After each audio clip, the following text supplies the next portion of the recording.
Hello friends, in this video I am going to teach you even signals and odd signals in systems and signals. It is the one of the very important classification of signal. First let's see what is even signal. An even signal is one which exhibits symmetry with respect to t equal to 0 or n equal to 0, that is identical about the origin. If the signal is identical about the origin, that means the signal is same at either side of the origin, then the type of signals is known as even signals. That is, when t equal to 0, that is origin in continuous time signal, and n equal to 0 is the origin in discrete time signal. Now let's see here for CT means continuous time signal, x of t is equal to x of minus t, which means at both negative side and positive side the signal is same, okay, which indicates x of t indicates positive side, x of minus t indicates negative side. At both sides the signal value is same, that then only we call that type of signals is known as even signal. And when coming to discrete time signals, x of n equal to x of minus n, okay. Now let's see the even signals. Here observe, this is the even signal. Here what is the part present in the positive side is same as the part present in the negative side, okay. Here observe, at both positive side and negative side we have same values of the signal.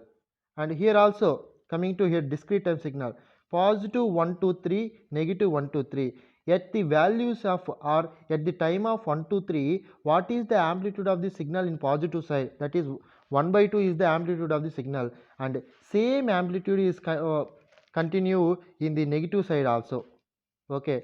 That's why we call this type of signals as even signal. Now coming to odd signals. Now let's see what is odd signal, okay.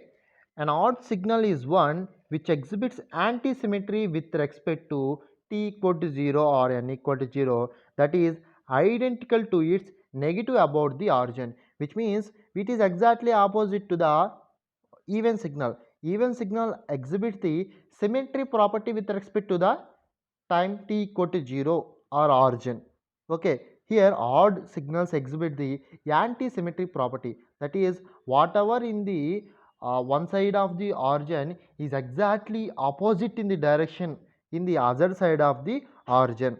That's why we represent the odd signals in continuous time signal, that is for continuous time signal x of t is equal to minus x of minus t, okay.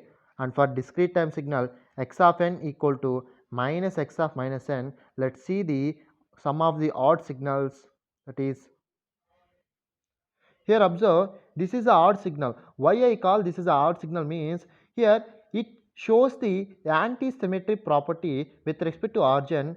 Here consider this part is the positive side in the one side of the origin, and consider this part, this is exactly negative side of the origin. Here both x and y axis are positive, here both x and y axis are negative, that is it exhibits the anti-symmetric property with respect to the origin. That's why we call this signal as a odd signal. Now coming to discrete time signal example, here observe this 0 indicates the origin, and what are the discrete signals or discrete levels present in the positive side is exactly opposite levels present in the negative side, that is here also it exhibits the anti-symmetry property. That's why we call this signal is also known as odd signal. This is about even and odd signals. I hope you understood this topic. Thank you for watching this video.